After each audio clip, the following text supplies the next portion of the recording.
Radhe Radhe. Hello everyone, let's begin with a new episode. तो जो channel पे नए हैं सब्सक्राइब नहीं किया कर दे, और एक लाइक तो सबसे पहले लाइक ज़रूरी है, सबसे पहले लाइक देना। So let's start it. तंश नशे में था। अमायरा को कुछ समझ नहीं आ रहा था कि तंश ऐसे क्यों बर्ताव कर रहा है। उसने तंश के सीने पे हाथ रखा, उसे खुद से दूर करते हुए हैरानी से बोली, ये तुम कैसा सवाल कर रहे हो, और छोड़ो मुझे।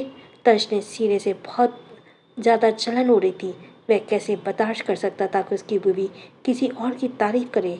वो मायरा की कमर को एक हाथ में दबा देता है और फिर उसके गालों पर दबाकर नाराज़गी और गुस्से से बोला, मैं तुम्हें जाने नहीं दूंगा इतनी आसानी से। बारिश की बूंद अमायरा के चेहरे पे पड़ रही थी। दोनों भीग रहे थे, इसलिए अमायरा इस बात को प्यार से समझाते बोली, बस बारिश में भीग रहे हैं, क्या हम अंदर चलकर बात नहीं कर सकते। तंश जिद्दी था, वो बिल्कुल नहीं हिला। वो झुककर एक वाइल्ड किस अमायरा को करता है, और तंश के सारे इमोशंस इस किस में थे जिन्हें अमायरा महसूस कर रही थी। इस बार उसने तंश को खुद से दूर नहीं किया। तंश अमायरा को छेड़ते हुए फिर अब से अपनी नशीली और गुस्से भरी आवाज़ में बोला, बताओ मुझे कौन ज़्यादा हैंडसम है। क्या तुम हर्ष मुझसे ज़्यादा हैंडसम है? बताओ मुझे, क्या तुम्हें मेरी बॉडी नहीं पसंद? इतना कहकर वह अपने शर्ट के बटन खोलने लगा। इसने उसने अमायरा के दोनों हाथों को पकड़ अपने सिक्स पैक्स एब्स पर रखते हुए गुस्से से आगे कहा, बताओ मुझे, क्या यह तुम्हें पसंद है, या हर्ष अभी भी ज़्यादा हैंडसम है? क्या उसके मसल्स ज़्यादा अच्छे हैं? अमायरा मुंह खोले तंश को देख रही थी। अब उसे क्या पता हर्ष से मसल्स है या नहीं। इस बार वह इरिटेट होकर बोली, तुम पागल आदमी हो, तुम्हें जलन हो रही है, इतना कौन जलता है, वो भी अपने भाई से। तंश नाराज़गी से उसे देखता है। विश्वास चुपके से निकल गया, क्योंकि वो नहीं चाहता था दोनों की लड़ाई में वो फंसे। हमारा हार मानते बोली, अच्छा ठीक है, पहले रूम में चलो, हम दोनों भीग रहे हैं, देखो तुम भी भीग चुके हो। अमायरा को लगा प्यार से बोलने से वह मान जाएगा, पर तंश फिर भी उसे इग्नोर कर देता है, और अब अमायरा को भी गुस्सा आने लगा। वह तंश को किसी तरह संभालते हुए रूम में लेकर आती है, पर तंश बार बार उसके पूछ रहा था कौन ज़्यादा हैंडसम है। फाइनली अमायरा उसे बेड पर बैठते हुए गहरी सांस लेकर बोली, अब मुझे परेशान मत करो। तंश आपने होश में नहीं हो। वह बैठे बैठे बेड पर गिर जाता है, और अमायरा जल्दी से उसे उठाकर उसके गीले कपड़ों को चेंज कर देती है। वो बहुत मुश्किल से तंश के कपड़ों को चेंज करवाती है। अमायरा थक कर बेड पर लेटी थी। प्रेगनेंसी के कारण उसे ज़्यादा नींद आ रही थी। तंश के सिर लोअर पहना था। वह अमायरा के ऊपर कूद कर उसके सीने पर सिर रखते हुए छोटे बच्चे की तरह बोला, अब बताओ कौन हैंडसम है, वरना मैं नाराज़ हो जाऊंगा और रात में तुम्हें प्यार भी नहीं करूंगा। अमायरा घूरते हुए उसे देखती और सोचने लगी, भला कौन चाहता है इस हालत में रात में वो उसे प्यार करे। उसके हस्बैंड के फेस को देखते हुए उसे तंश पर बहुत प्यार आ रहा था, क्योंकि वह नशे में और भी ज़्यादा हैंडसम लग रहा था। वह उसके गले को सहलाते हुए उसके माथे पर किस करके बोली, मैंने सोचा था तुम पर गुस्सा करूंगी, पर तुम तो नशे में आ गए। अब कल बताऊंगी तुम्हें अच्छे से। और यह क्या तुमने लगा रखा है, हैंडसम कौन है? ऑफ कोर्स मेरे हस्बैंड मुझसे सबसे ज़्यादा हैंडसम हैं।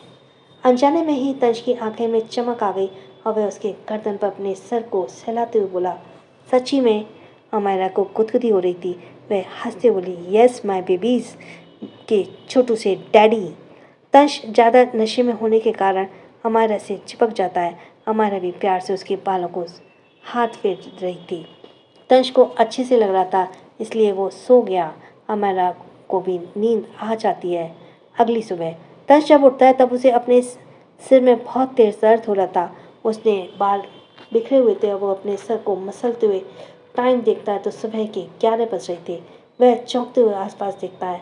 वह बेड पर अकेला था। शॉवर लेने के बाद वह देखता है कि अमायरा कहीं भी नहीं है, और ना ही स्माइली थी। उसने हर जगह देखा, पर दोनों कहीं नहीं मिली। तब उसे गार्ड से पता चला कि वह दोनों सुबह सुबह कहीं चली गई थी। तंश को घबराहट हो रही थी, और अमायरा पर गुस्सा भी आ रहा था। वो तुरंत गुस्से में विश्वास को कॉल करता है। वहीं यश चंदर विला में आ चुका था।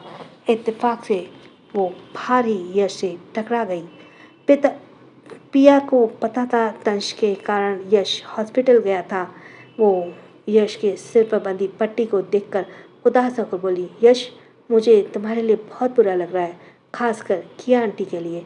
पिया यश को भड़काने के लिए उसे किया जी की मौत के बारे में बताने ही वाली थी कि तभी दोनों के कानों में हॉर्न की आवाज़ आई। वहाँ पर सीधा यश और पिया के बेहद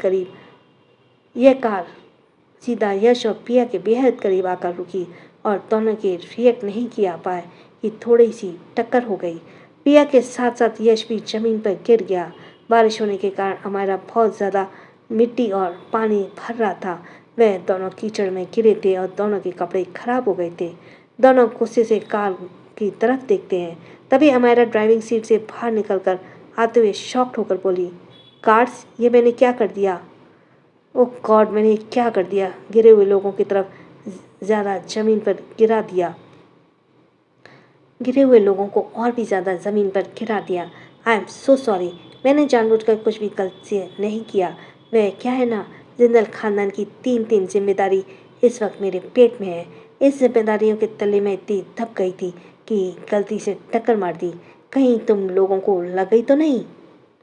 उसके बाद हमारा हंसी रोककर मन में बोली, काश तुम दोनों बाहर मिलते तो अच्छे से टक्कर मारकर सीधा यमराज के पास पहुंचा देती। हाँ, पिया खुद को हालत देखती है, वह किसी बंदरिया से कम नहीं लग रही थी।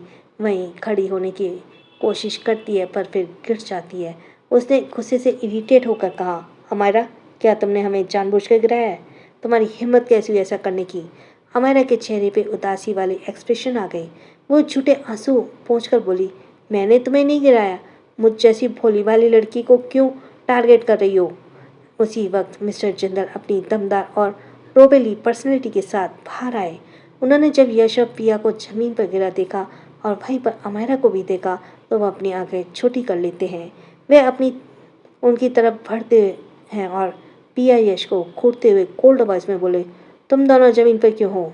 स्माइली भी ज़्यादा जल्दी से कार से बाहर आ गई। यश बहुत गुस्सा था पर वह अमायरा को पटाकर उसे तंज से दूर करना चाहता था, इसलिए वह कुछ नहीं बोला। बल्कि पिया जो अमायरा से चिड़ी हुई थी, वह दांत पीसकर बोली, अंकल देखिए ना, इसने हमें टक्कर मारकर पानी में गिरा दिया और अब माफ़ी मांगने के बजाय हम से कहा कि इसने कुछ भी जानबूझकर नहीं किया। अब यह एक आर्मी ऑफिसर की जान से मारने की कोशिश कर रही। मिस्टर जिंदल घूर कर उसे देखते हैं तो पिया डर जाती है क्योंकि मिस्टर जिंदल बहुत ठंडे और स्ट्रिक्ट थे, पर अमायरा को उनसे डर नहीं लगता था। अमायरा की आंखों में पानी की तरह आंसू बहने लगे। वो सिर झुकते हुए रोकर एक गिल्ट से बोली, डैडी, मैंने कुछ नहीं किया। बारिश के कारण यहाँ पर फिसलन थी, इसलिए ब्रेक लगाने से थोड़ा टाइम लग गया। और सामने पिया दीदी और यश भैया खड़े थे, लेकिन मैंने उन्हें टक्कर नहीं मारी। वह दोनों खुद ही जमीन पर गिरे थे। फिर भी अगर वह चाहते कि मैं माफ़ी मांगूं तो मैं मांग लूँगी माफ़ी। वैसे भी माफ़ी मांगने से कोई छोटा नहीं हो जाता। पिया हैरान थी कि अमायरा की आंखों में इतनी जल्दी आंसू कहाँ से आ गए। तभी स्माइली गुस्से से बोली, दादू, कुल मम्मा ने तो हॉर्न भी बजाया था पर कोई छामनिश ही नहीं हता, तो इसमें कुल मम्मा की कोई गलती नहीं है। कुल मम्मा ने तो जल्दी से ब्रेक लगाया था, वरना अगर स्माइली की लिटिल बेबी भाई या बहन को कुछ हो जाता तो। वे अमायरा को गले लगा लेती है। यश और पिया दोनों शॉक थे। अमायरा की बातों से लग रहा था कि सारी गलती पिया और यश की है। मिस्टर जिंदल गुस्से में उन्हें घूर रहे थे। पिया सफाई देकर बोली, अंकल ये झूठ बोल रही है, आप सीसीटीवी फुटेज क्यों नहीं देख लेते? यह सुनकर अमायरा के चेहरे पे भाव थोड़े बदल गए। वहीं पिया डेविल स्माइल करने लगी। मिस्टर जिंदल एक गार्ड को देखते हुए ऑर्डर देते हैं, जाकर सीसीटीवी फुटेज लेकर आओ। अमायरा थोड़ा परेशान हो गई। अमायरा तो परेशान हो गई थी, लेकिन पिया खुश थी। यश के चेहरे पे कोई भी एक्सप्रेशन नहीं थे। वह चुपचाप खड़ा था। गार्ड कुछ देर में सीसीटीवी फुटेज लेकर आ जाता है। वह टैबलेट मिस्टर जिंदल को पकड़ा देता है। मिस्टर जिंदल बहुत ही सीरियस होकर सीसीटीवी फुटेज देख रहे थे। पूरा वीडियो देखने के बाद मिस्टर जिंदल के एक्सप्रेशन बहुत ही ज़्यादा कठोर हो गए। पिया मुस्करा कर बोली, देख लिया अंकल, ये सब कुछ इसने ही किया है। मिस्टर जिंदल गुस्से से गार्ड को देखते बोले, ये क्या है? क्या तुम हमसे मजाक कर रहे हो? गार्ड थोड़ा घबराते बोला, सॉरी सर, लेकिन गलती से कैमरे के पास एक कबूतर जाकर बैठ गया था, इसलिए इसमें आगे कुछ भी ठीक से रिकॉर्ड नहीं हो पाया। पिया के चेहरे के भाव बदल गए। वह टैबलेट अपने हाथ में लेती है और सीसीटीवी फुटेज देखती है। उसमें केवल ये लड़की जो भी है, मुझे सतर्क रहना चाहिए। ऐड आ गया प्लीज। उस सीसीटीवी फुटेज में बस ये दिख रहा था कि अमायरा कार को अंदर लेकर आई और पिया यश के साथ खड़ी थी। अमायरा राहत की सांस लेती है और अपने दिल पर हाथ रखकर मन में बोली, बच गई, इस कबूतर ने तो मुझे बचा लिया। पिया कुछ कहने वाली थी, लेकिन मिस्टर जिंदल उसे हाथ दिखाकर रोकते हुए कठोर आवाज़ में बोले, गलती तुम्हारी है, क्योंकि तुम दोनों बीच रास्ते में खड़े हो। बारिश के कारण फिसलन थी, इसलिए कोई भी एकदम से ब्रेक नहीं लगा सकता, इसलिए तुम किसी पर इल्ज़ाम नहीं लगा सकती हो। पिया कुछ कहने वाली थी, लेकिन मिस्टर जिंदल उसे गुस्से में देखते हैं। पिया नफरत से अमायरा को देखती है और अमायरा हैरानी से मन में बोली, यह मुझे ऐसे क्यों देख रही है जैसे आलिया, किया और वो मास्क मैन मुझे देखता था। कहीं यह लड़की। तभी उसे याद आता है कि पिछले जन्म में उसके मास्कमैन को देखा था, जो कार से बाहर नहीं निकला था। हमारा शक भरी आवाज़ में अपने मन में बोली, कहीं पिया ही तो नहीं थी, क्योंकि मुझे नहीं पता वह लड़का था या लड़की थी। जो भी है, मुझे सतर्क रहना चाहिए। इतना कहकर वह स्माइली को कस के पकड़ लेती है। पिया दांत पीसते हुए चली गई। यश अमायरा को अजीब नज़रों से देखते हुए चला गया। अंदर मिस्टर जिंदल अमायरा को घूरते हुए पूछते हैं, तुम यहाँ क्यों आई? उस बदतमीज लड़के ने तुम्हें यहाँ आने दिया? हमारा शिकायत करते बोली, आपके बेटे ने मुझे धोखा दिया है। वह मुझे देर रात घर आता है। जरूर उसका चक्कर चल रहा है, इसलिए अब मैं यहीं रहूँगी। मिस्टर जिंदल शक भरी आवाज़ में पूछते हैं, क्या तुम्हें लगता है उसका चक्कर चल रहा है? हमारा गुस्से से बोली, हाँ। फिर उसे याद आया उसने टीवी में क्या देखा था, तो उसने थोड़ी राहत की सांस ली। हमारा स्माइली का हाथ पकड़कर अंदर चली जाती है। उसने गार्ड को चाबी दे दी अपनी कार को खड़ी करने के लिए। मिस्टर जिंदल एक्सप्रेशनलेस भाव से अमायरा और स्माइली को जाते हुए देखते रहते हैं। तभी मिस्टर जिंदल का फ़ोन बजा। मिस्टर जिंदल के चेहरे पे एक्सप्रेशन बदल गए। उन्होंने एक कॉल अमायरा को देखा और फिर कॉल रिसीव करते बोला, किसी को भी इस बारे में पता नहीं चलना चाहिए, और हाँ, हमारा जिंदल विला में आई है, इसीलिए सब कुछ सोच समझ के करना। इतना कहते हुए अपनी कार को देखते हैं, मगर कुछ सोचकर अंदर चले जाते हैं। वे स्टडी रूम में बैठे थे। कुछ देर बाद कोई स्टडी रूम में आता है और दरवाज़ा अंदर से बंद कर लेता है। मिस्टर जिंदल नजरें उठाकर देखते हैं तो हर्ष एक्सप्रेशनलेस भाव में खड़ा था और उसने केवल को पकड़ा हुआ था। दूसरी तरफ तनिष्क भी था। केवल के चेहरे पर चिढ़ नजर आ रही थी। उसने मिस्टर जिंदल को देखते हुए खैरी आवाज़ में पूछा, क्या मैं जान सकता हूँ कि मुझे यहाँ क्यों ज़बरदस्ती लाया गया है?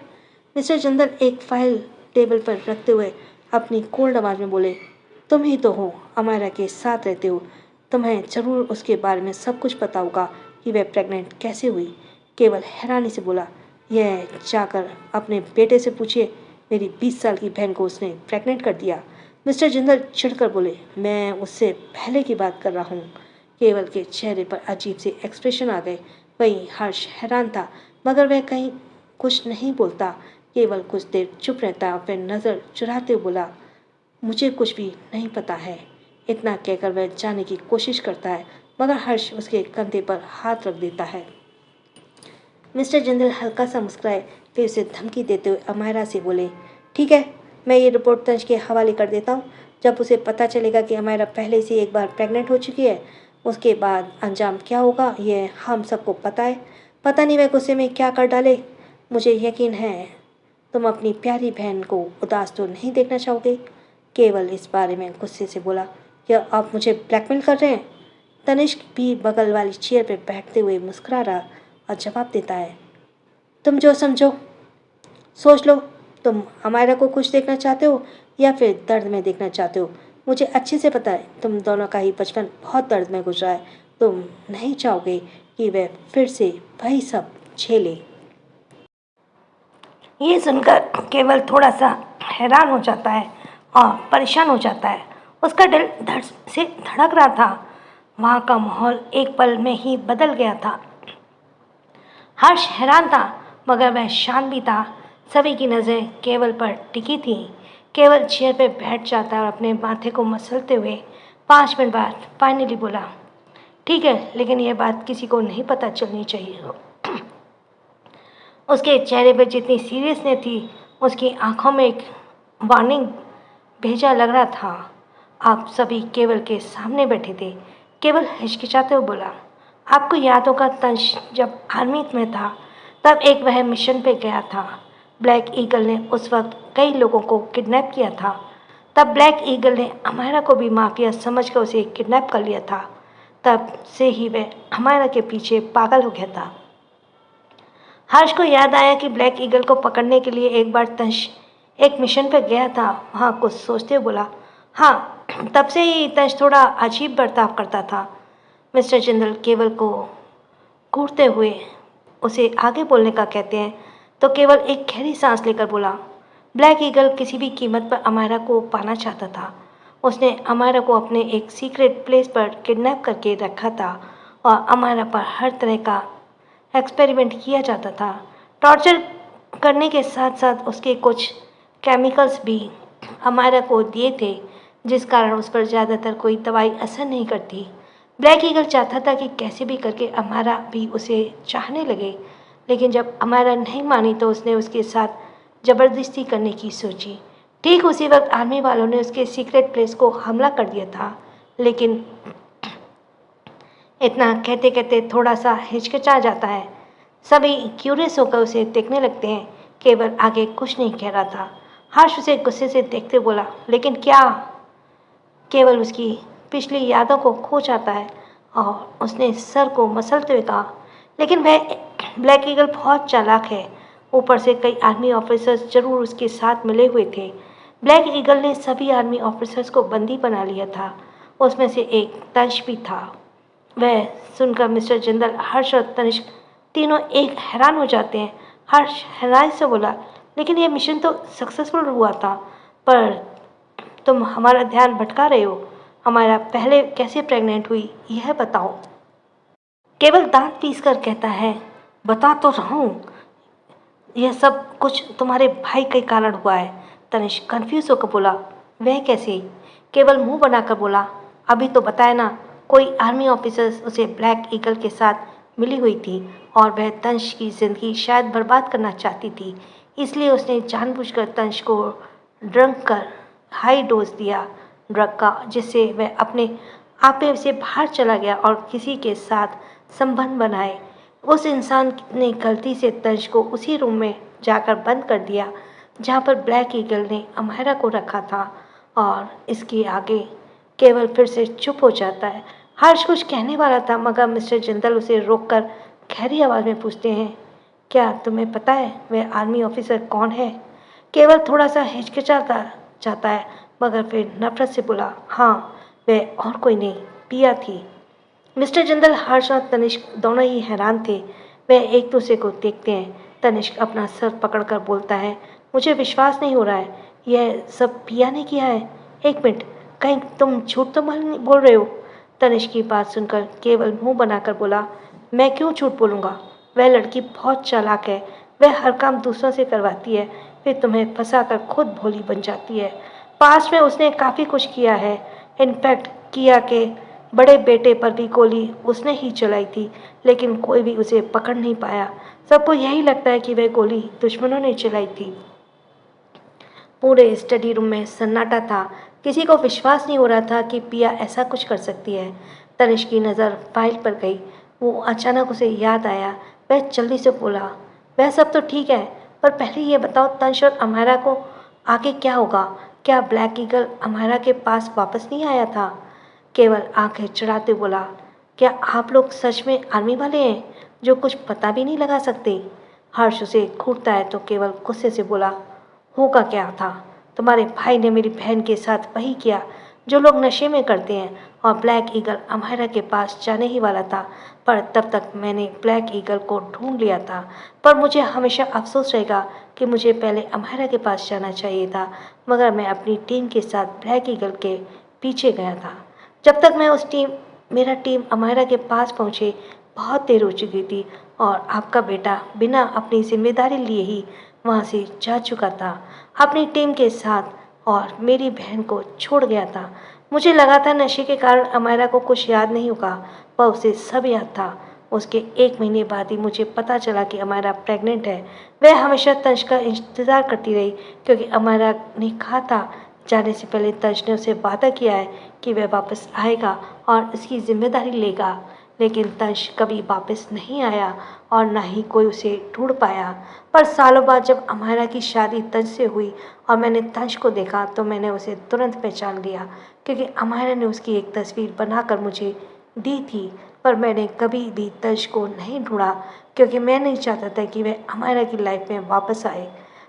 अभी भी स्टडी रूम में सन्नाटा था, केवल की आंखों में नफरत के साथ साथ गुस्सा भी था।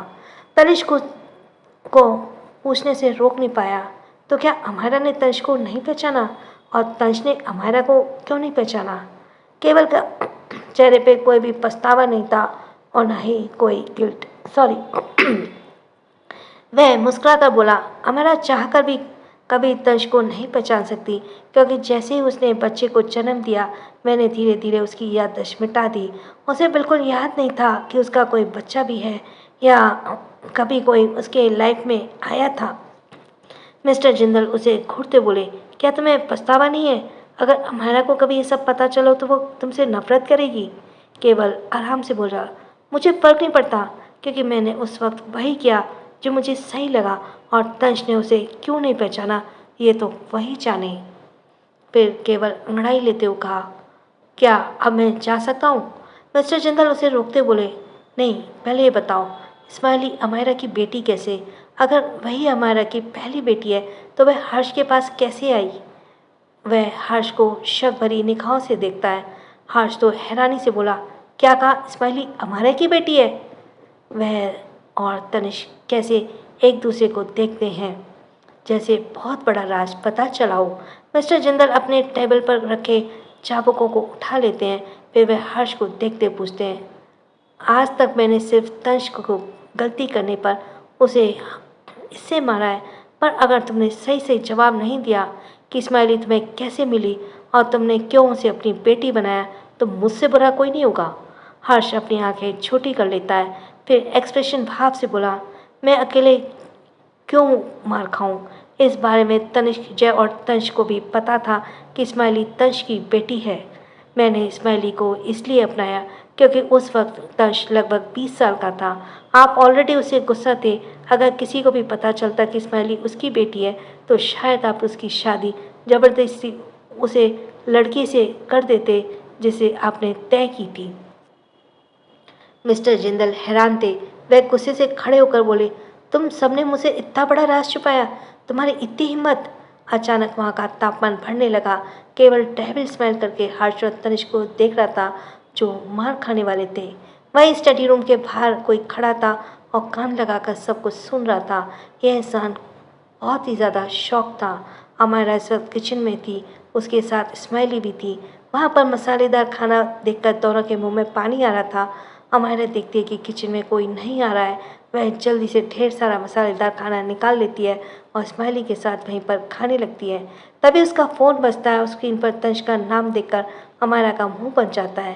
पहले उसके स्क्रीन पर माई लिटिल प्रॉपर्टी नाम शो हो रहा था, लेकिन उसने चेंज करके छोटा डेविल हस्बैंड नाम रख दिया था। जैसे ही उसने कॉल रिसीव किया तंश ने गुस्से भरी आवाज़ उसके कानों में पड़ी, कहाँ पर हो तुम? मना किया था ना कहीं जाने से? अमायरा एक बाइट खाते हुए बोली, मेरे पास क्यों आए हो?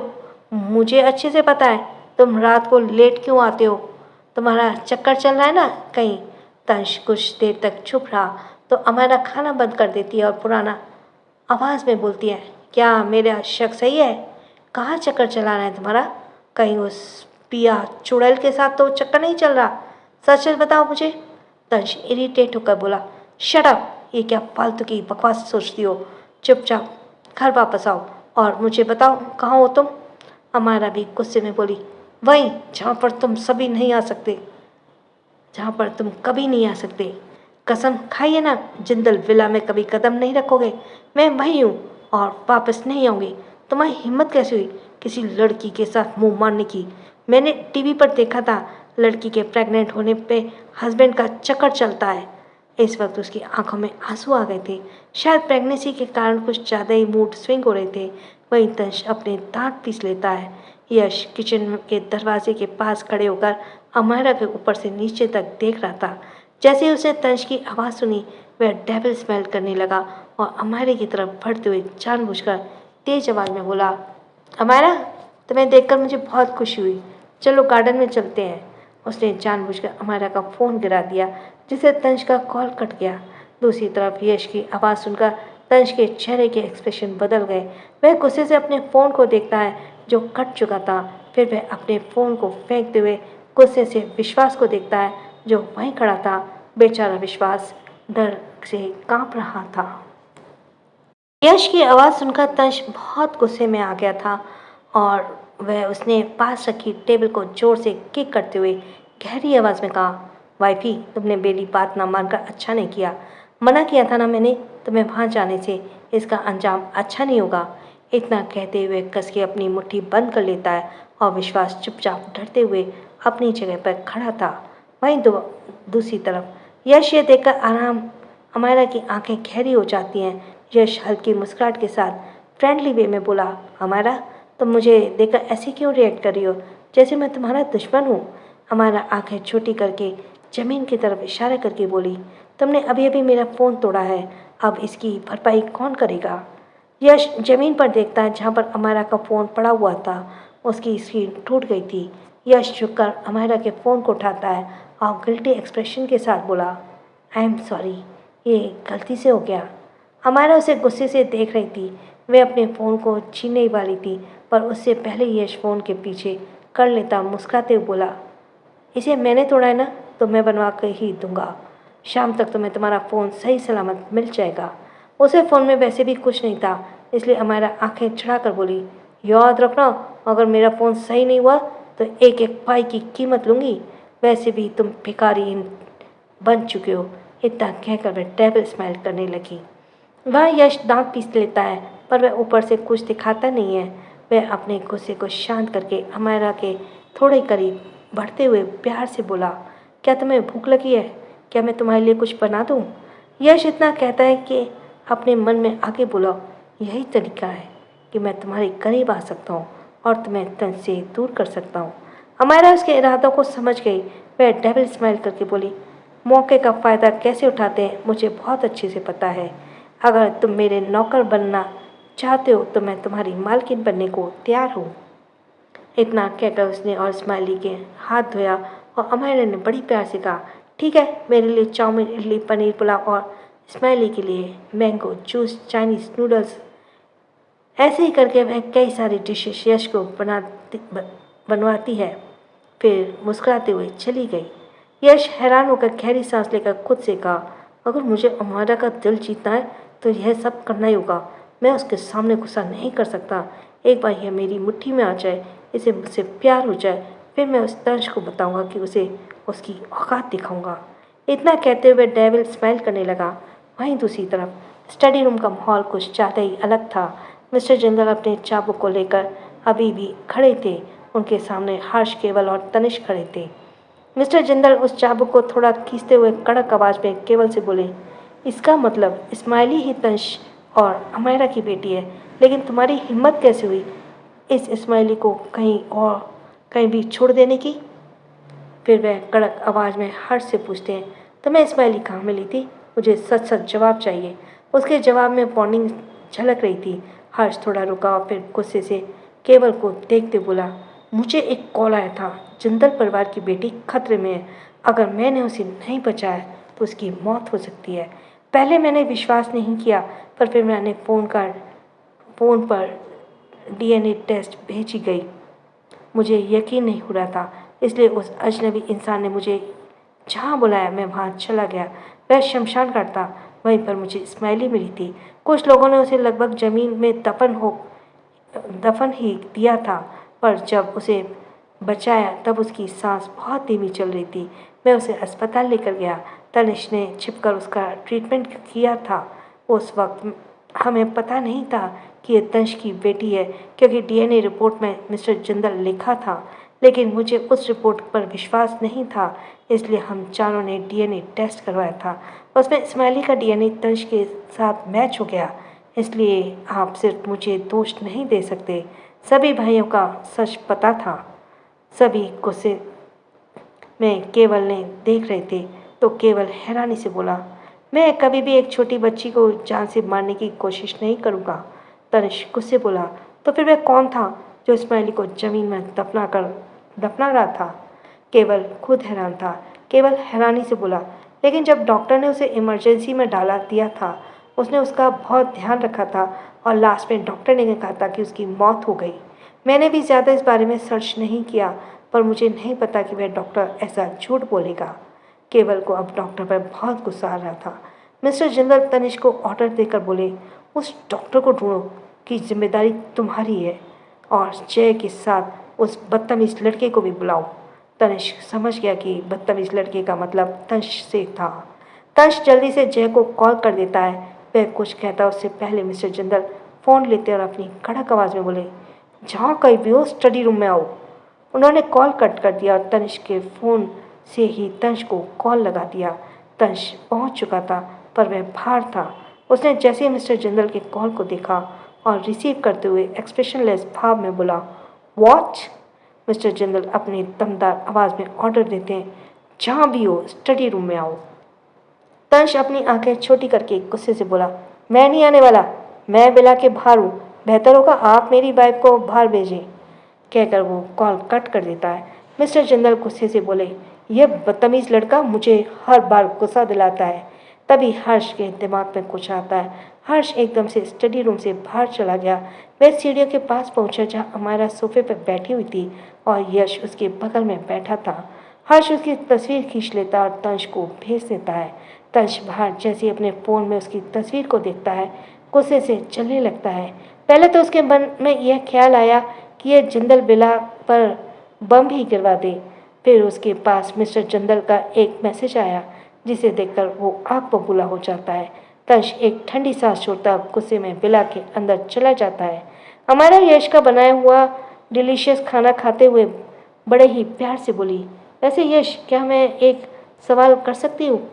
क्योंकि पिछले जन्म में उसे याद था कि यश उस मास्क मैन के साथ था, इसलिए वह उसके उस बारे में पूछना चाहती थी। यश मुस्कुरा कर बोला, हाँ बोलो, अब तो हम दोस्त हैं गए ना। हमारा फ्लर्टिंग आवाज़ में बोली, अभी तो हम दोस्त हो गए, तो दोस्तों के बीच कोई सीक्रेट नहीं होना चाहिए। यश कंफ्यूज होकर बोला, हाँ बिल्कुल, तुम्हें क्या पूछना है? हमारा चालाकी से पूछती है, यह दुनिया में तुम किस किस के करीब हो? मतलब कौन कौन ऐसा है जो तुम्हारे लिए कुछ भी कर सकता है, हर सिचुएशन में तुम्हारा साथ दे सकता है। इनफैक्ट अगर तुम किसी का मर्डर करो तब भी। उसके इस सवाल से यश थोड़ा सा हैरान हो जाता है, पर अचानक उसके चेहरे के एक्सप्रेशन थोड़े बदल जाते हैं। उसने जल्दी से अपने एक्सप्रेशन सही किए और अमायरा को थोड़ा करीब आते हुए बोला, मॉम के अलावा एक बड़े भाई थे, पर अब तुम हो तो तुम ही बन सकती हो आखिरी दम हम दोस्त में। अमायरा की फ्लर्टिंग मुस्कुराहट के साथ बोली, हाँ बिल्कुल सही कहा। मुस्कुराते उसके गालों पर एक डिम्पल पड़ रहे थे। वह देखकर यश की आंखों में एक अजीब सा भाव नजर आने लगे। अमायरा उस वक्त भाव को देखती है और उसे थोड़ा शक है, इसलिए वह तुरंत टॉपिक को बदलते बोली, वैसे तुम बहुत अच्छा खाना बनाते हो। फिर वह मन में बोली, शांत हो जाओ, अभी तो अच्छी वाली दोस्त की है, धीरे धीरे सब पता करना है। उस मास्कमैन में तो ढूंढ के ही रहूँगी, चाहे जो भी हो जाए। स्माइली सब कुछ देख रही थी। वह जल्दी से जानबूझकर आकर हमारा और यश के बीच बैठ गई। उसके मुंह बनाकर कहा, स्माइली चिप कुल मम्मा के पास बैठेगी। यश अपने दांत पीस लेता है। ठीक उसी वक्त तंशबिला के अंदर आया। वह बहुत गुस्से में लग रहा था। उसने अपनी जल्दी नज़रों से अमायरा को देखा तो अमायरा जल्दी से थोड़ा दूर खिसक गई और घबराते बोली, ये राक्षस अपने दो सींग निकाल कर कहाँ जा रहा है? तर्ज सीधा स्टडी रूम में चला जाता है। उसने गुस्से से स्टडी रूम के दरवाजे को खोला और मिस्टर जिंदल के सामने गुस्से से खड़ा हो गया। वो मिस्टर जिंदल मुस्कुराते हुए बोले, तो तुम आ ही गए। तंश हर्ष को देखते हुए बोला, तुम्हारी हिम्मत कैसे हुई यह सब कुछ इन्हें बताने की? तब तक जय भी आ चुका था। उसे मामला थोड़ा गर्म लग रहा था। मिस्टर जिंदल इंतजार नहीं करते, वह तंश को मारते हुए गुस्से से बोले, तुम बदतमीज लड़के, मुझे लगा था कि तुम सिर्फ मुझे बदतमीजी करते हो, मुझे गुस्सा दिलाने का काम करते हो, मगर तुमने इतनी कम उम्र में एक बच्ची को पैदा कर लिया और फिर से बाप बनने वाले हो।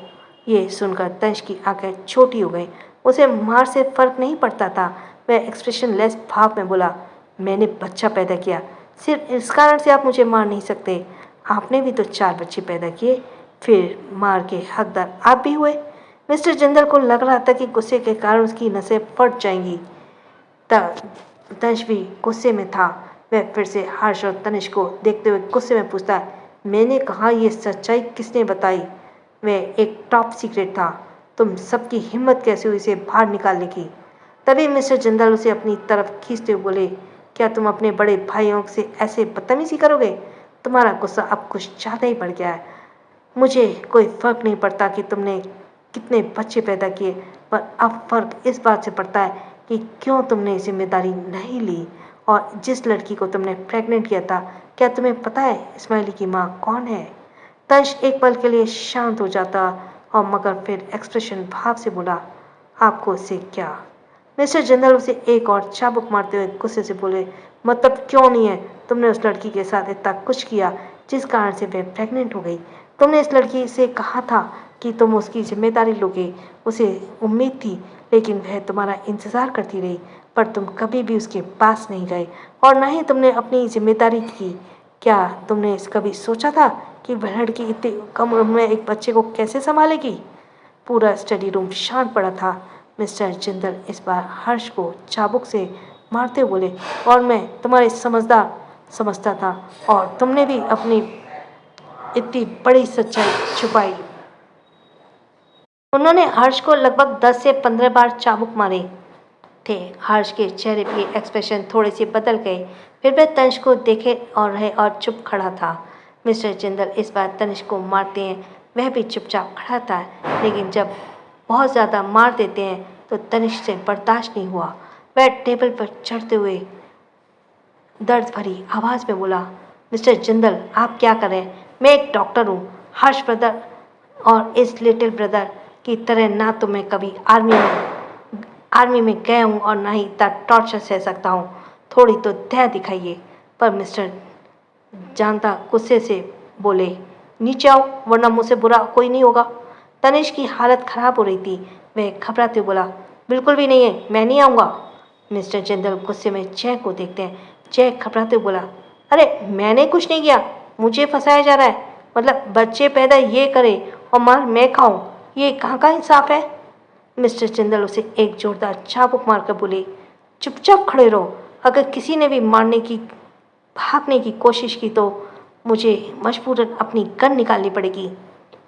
जय चुपचाप खड़ा हो जाता है। मिस्टर जिंदल उसे लगभग 20 चाबुक मारते हैं, पर जय ने उन्हें पूरे स्टडी रूम में भगाया था। जय टेबल पर तनिष के पास खड़े होकर रोनी आवाज़ में बोला, अरे हर्ष भाई को मारिए ना, ये इतने बड़े हो गए हैं फिर भी एक गर्लफ्रेंड तक नहीं बनाई है, और यह सबसे छोटा भाई है जो 23 साल की उम्र में 4 बच्चों का बाप बन गया है। अरे हर्ष भाई कुछ सीख लिए इससे। हर्ष गुस्से में बोला, अपना मुंह बंद रखो। मिस्टर जिंदल हर्ष को मारते हुए बोले, तुम भी अपना मुंह बंद रखो, तुम सबसे बड़े हो फिर भी तुमसे ऐसी हरकत की। उन्होंने हर्ष को बहुत मारा, पर हर्ष चुपचाप खड़ा था। हर्ष और तनिष को कोई फर्क नहीं पड़ा, क्योंकि उन्होंने मिलिट्री में और भी खतरनाक ट्रेनिंग ली थी, इसलिए उनके लिए यह दर्द कोई मायने नहीं रखता। पर जय और तनिष को अलग बात थी, केवल की हंसी आ रही थी। ये देखकर मिस्टर जिंदल उसे भी मारते हुए बोले, मैं तुम सब पर केस करूँगा, पर पहले मुझे ये जानना है कि तनिष क्या तुम्हें पता है कि वह लड़की कौन है? जिसे तुमने प्रेग्नेंट किया था? मुझे सिर्फ हाँ या ना में जवाब चाहिए। तुमने सबको क्यों नहीं बताया कि इस्माइली तुम्हारी बेटी है? उन्होंने इतना कहा ही था कि दरवाजे के पास कुछ गिरने की आवाज़ आई। सभी चौंकते हुए दरवाजे के पास देखते हैं, वहाँ पर अमायरा जो अभी अभी आई थी वो खड़ी थी। उसके हाथ में फ्रूट की प्लेट जमीन पर गिरी थी।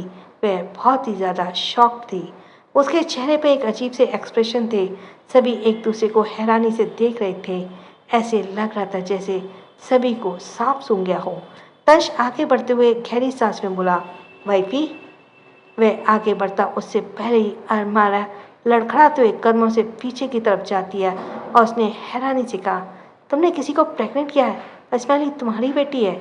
अमायरा को समझ नहीं आ रहा था कि वह कैसे रिएक्ट करे। वह इस बात का हजम नहीं कर पा रही थी कि इस्माइली तंश की बेटी है।